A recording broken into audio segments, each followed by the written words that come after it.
Hej allesammans och välkomna till det här webbinariet som vi idag ordnar, UHR och svenska representationen i Bryssel tillsammans. För idag ska vi prata om två urvalsförfaranden som EPSO nyligen har publicerat. Nämligen ett urvalsförfarande för experter på tekniskt stöd till medlemsstaternas strukturreformer. Och ytterligare ett urvalsförfarande som heter experter på Schengen-regelverken.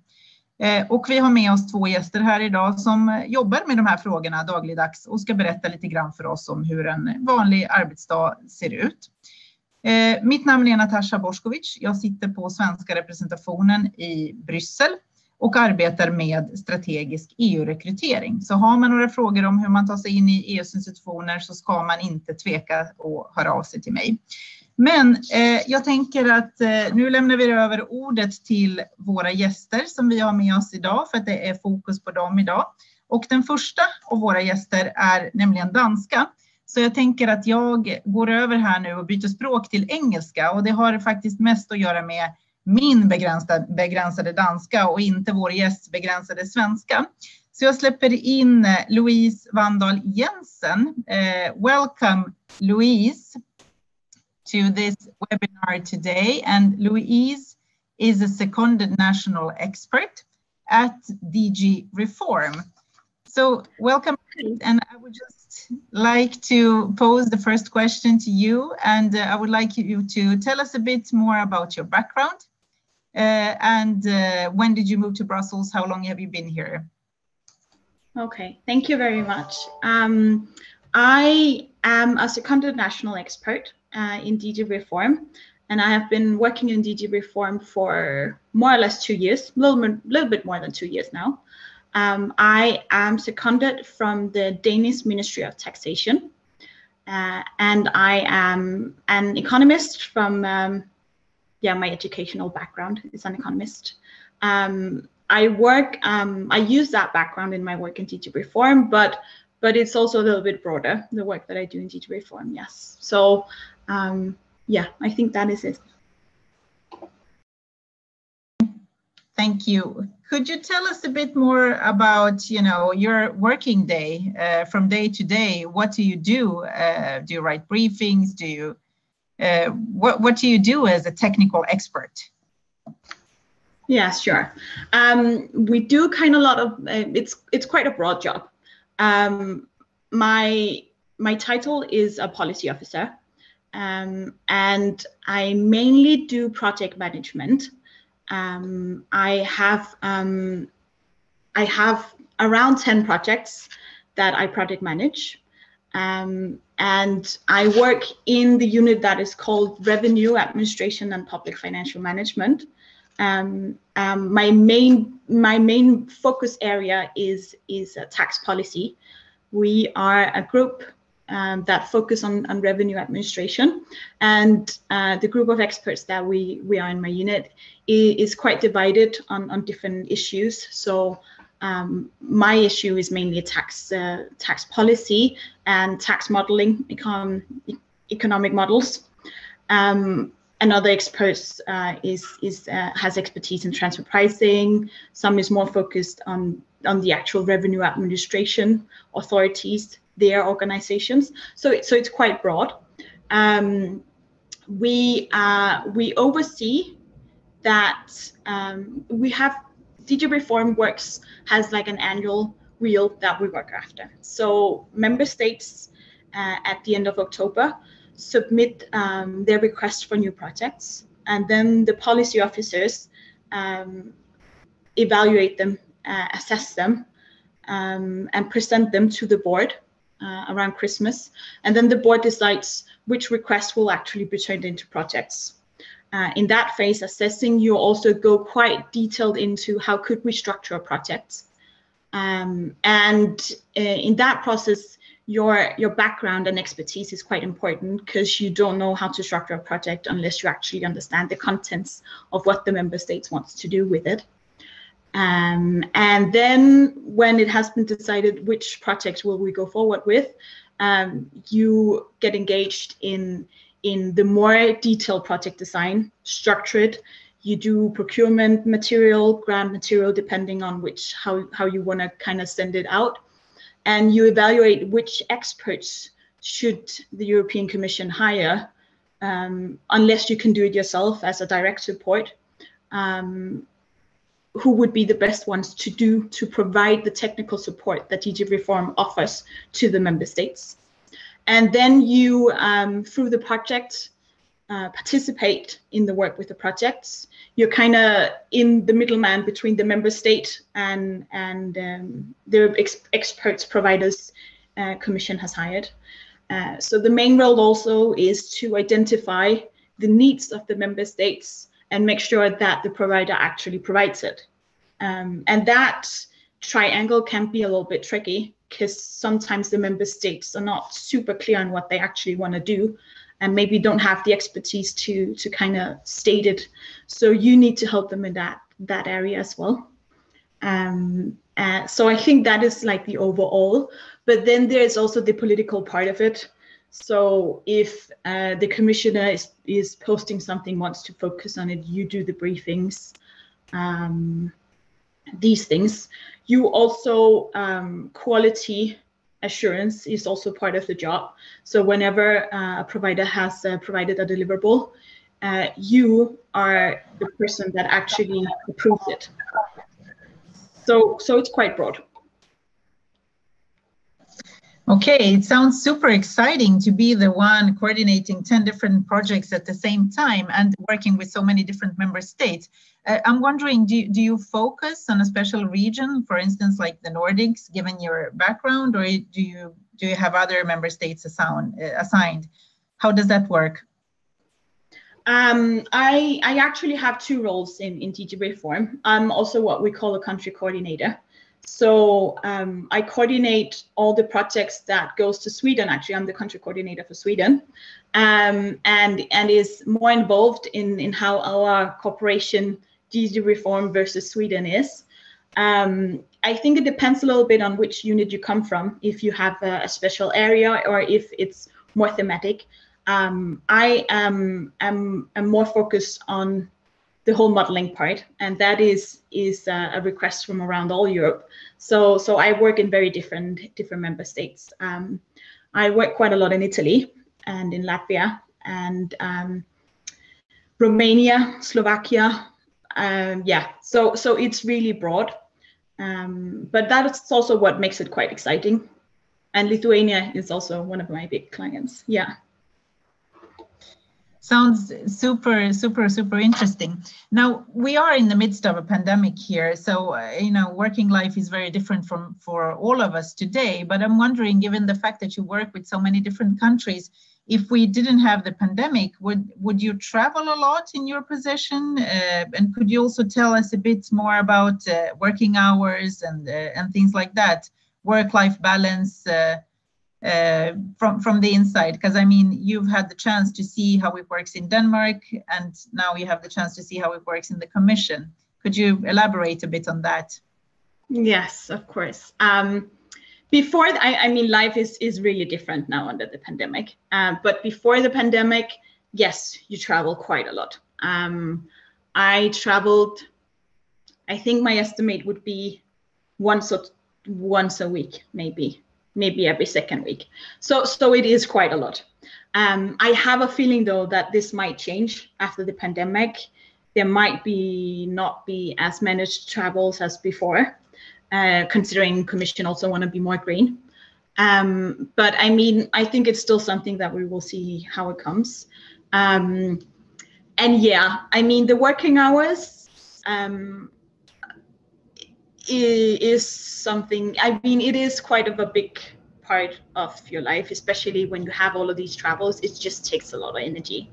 But it's also refreshing and super cool. So I did work quite a lot, and I worked more than I did in the ministry when I came to the Commission. But I think it's also something to do with experience. So when you get more experience, you know kind of more where to target it. And there's also something with the work burden that is lowered a little bit when you are more experienced, in a sense that you will then have projects that you have designed yourself from the beginning. And then it's just easier to follow up on them instead of if it's another person that has designed the project that you then manage. I think my recommendations would be that you shouldn't be afraid of having a long working day, but it's also something that you can adjust to what is needed. And yeah, and I do find the work schedule relatively flexible. Okay, thank you very much. Now, if we talk a bit more about this notice of competition, what competencies do you think the Commission is looking for? What profiles of people should apply for this? Maybe just to say also now officially that I'm here as a private person. So if you want to have the true recommendations, you should go to EPSO and look at the papers there, because they actually stated pretty clear. But what I can tell you is that in DG Reform we have several policy units that are split in many different policy areas. So I am in the unit of revenue administration and public financial management. We have social welfare. We have labor. I think it's with social welfare probably. But we cover all political areas. So my background is that when I worked in the Ministry of Taxation in Denmark a couple of years ago, we had a big reform with the tax administration.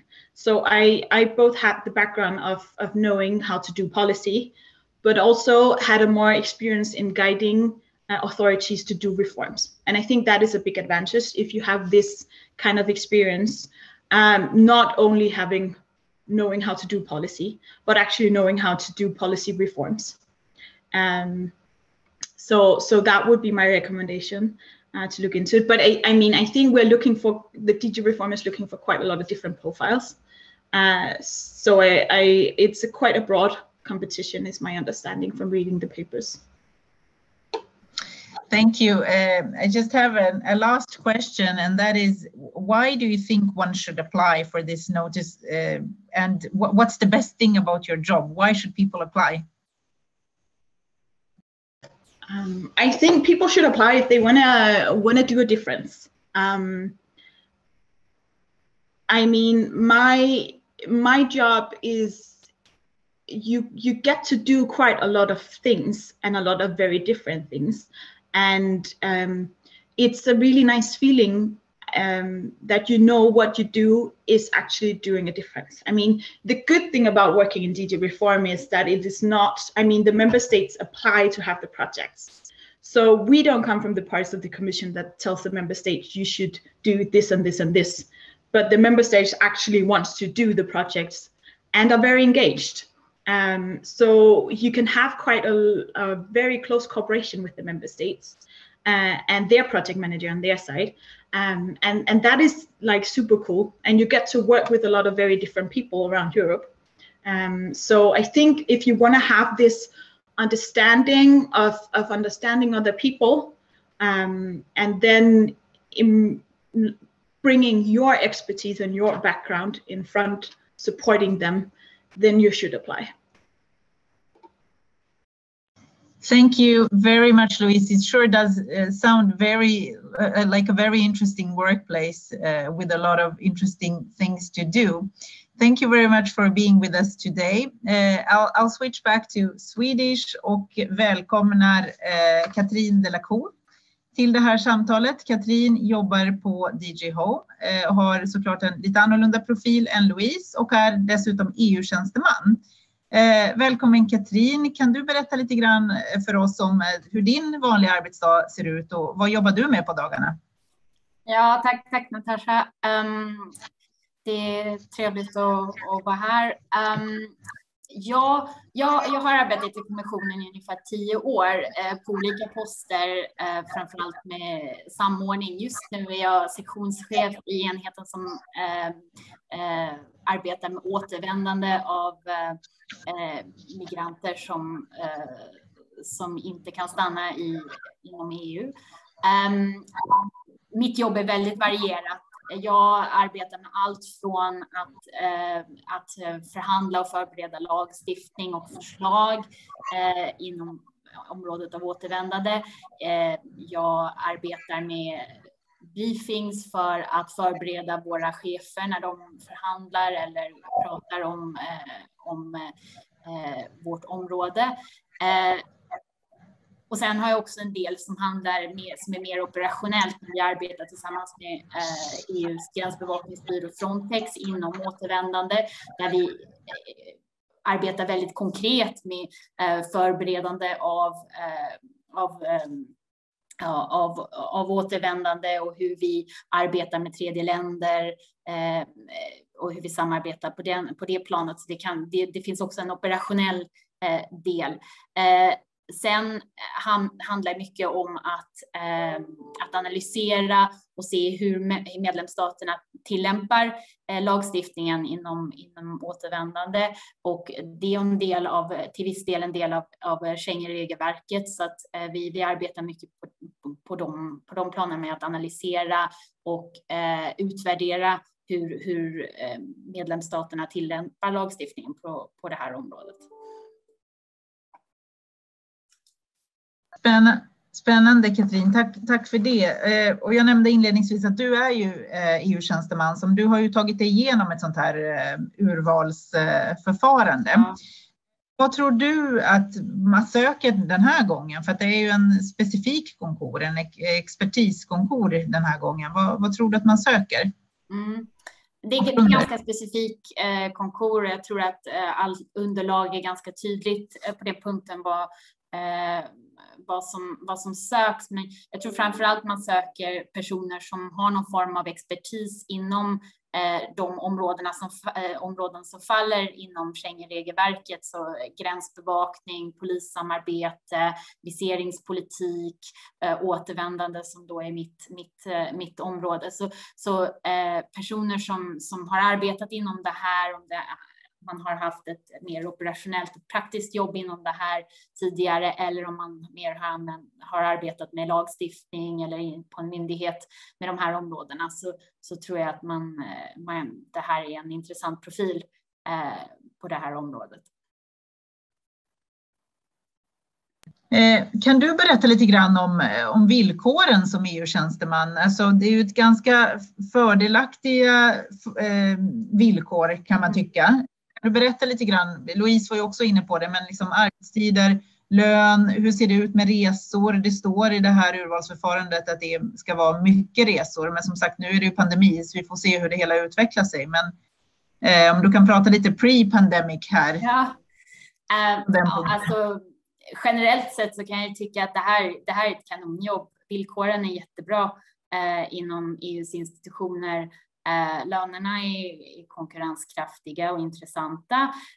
Man har bra villkor vad det gäller sjukförsäkring, skolor för barn. Det är en stor organisation. Det finns väldigt mycket. Det finns flexibilitet. Jag tror att det som är viktigt är att arbetsbördan varierar ganska mycket inom institutionerna, så det finns vissa tider då man har väldigt mycket att göra, då man arbetar mycket, men sen finns det också tider där då det är lite lugnare och man har lite andra rimligare arbetstider, men överlag så tycker jag att det finns väldigt mycket flexibilitet att anpassa sina arbetstider runt det som passar ens familj. För min del funkar det väldigt bra. Jag har 2 små barn och jag fixar det parallellt utan problem. Så på det sättet så tycker jag det funkar bra. Vad gäller resor, det beror helt på vilken post man har. I min enhet där jag arbetar just nu är det inte jättemycket resor, även pre-pandemic. Det kan vara någon gång i månaden för oss och våra medarbetare, så det är inte på varje veckobasis som det kanske ser ut för Louise. Men det beror helt på området och vilken post man har. Och det är också något man kan anpassa så att det passar ens egen situation. Man kan man kan uttrycka att man vill resa mer eller mindre, och det är något som tas hänsyn till. Kan du berätta lite mer om liksom själva urvalsförfarandet och hur man förbereder sig för det? Nu var det ju ett tag sedan du gjorde din, och de här förändras ju lite grann genom åren. Men hur förbereder man sig bäst för liksom de här proven som väntar? Och det här med talent screener, vad ska man tänka på när man skriver där? Och sen nu vet man ju inte om det blir de här CBT-proven först eller om det blir senare. Men liksom, om du har några tips på hur man förbereder sig bäst? Jag tror det är viktigt att ta processen steg för steg och att förbereda sig inför varje steg så bra som man kan. Det är en lång process, men det går om man förbereder sig väl. Men jag tror att om man bryter ner processen och verkligen liksom startar med sin ansökan, skriver en bra ansökan, läs väldigt noga vad EPSO söker, läs igenom alla dokument och försök att anpassa, se till att ansökan svarar till det som söks. Det är väldigt viktigt att man är tydlig på det. Sen när det kommer att förbereda sig för proven så finns det massa resurser online. Det finns mycket på EPSOs hemsida där det finns tips om hur man kan förbereda sig. Det finns övningsprov som man kan öva på. Sen så har ju då finns det ju olika typer av resurser, framförallt som UHR har, där man kan förbereda sig inför de här urvalen. Och sen naturligtvis, alltså, som sagt, läsa på inför varje steg vad som krävs är väldigt viktigt, för de här proven är ganska specifika, men det är ganska tydligt i underlaget hur proven ser ut och vad man bör förbereda sig på. Så läs noga, bryt ner det steg för steg och förbered varje steg noga. Toppen. Stort tack, Katrin. Jag tycker att du förklarar detta på ett väldigt tydligt sätt. Det här är ju att anmäla sig till ett sånt här urvalsförfarande är ju att likna vid ett maratonlopp. Det går ju inte bara att dyka upp utan förberedelser och tro att man ska klara 42 kilometer, utan det är verkligen steg för steg och goda förberedelser krävs, men det är inte omöjligt om man gör det på det viset. Det är viktigt att ha med sig. Men avslutande fråga då, precis samma som jag sa till Louise, är ju det här med varför tycker du man ska söka det här? Vad är det bästa med ditt jobb? Varför ska man göra det här? Det bästa med jobbet är ju att jobba att ha så varierande uppgifter och att det finns så mycket olika typer av jobb som man kan göra inom EUs institutioner, och det är det jag tycker är absolut roligaste. Som sagt så har jag jobbat med olika poster från samordning till mer, och nu jobbar jag liksom detaljerat med en policy, och jag tycker det är det absolut roligaste, att det är så pass varierat, att man jobbar med olika kulturer och folk från olika medlemsstater, att man blandar olika språk när man arbetar, och på det sättet också får göra som Louise sa, göra skillnad, få den generella bilden av hur allt funkar inom EU, hur olika det kan vara i vissa medlemsstater, på vilket sätt vi jobbar ihop, och hela den biten är ju det absolut roligaste. Toppen, tusen tack Katrin. Jag blir i alla fall inspirerad som vanligt när jag har samtal med er kompetenta EU-tjänstemän där inne. Och du nämnde en viktig sak här som jag vill nämna för våra lyssnare, nämligen språk, som många undrar över om man behöver kunna. Det räcker med 2 språk för att ta sig in och för att klara ett urvalsförfarande. Men vill man sedan stiga i karriärerna så behöver man ytterligare ett språk, men då kan man få all möjlig utbildning när man väl är inne. Så tveka inte att söka om du bara kan engelska och svenska. Det går absolut att göra det. Så nu hoppas vi verkligen att så många som möjligt söker till båda de här uttagningsförfarandena, för vi behöver verkligen fler svenskar som gör det. Så tack för mig, och tusen tack återigen till både Louise och Katrin som var med oss här idag och spred info om hur deras vardag ser ut. Har man ytterligare frågor om hur man söker jobb i EU så tveka inte att höra av er till Universitets- och högskolerådet eller till svenska representationen här i Bryssel. Tack så mycket.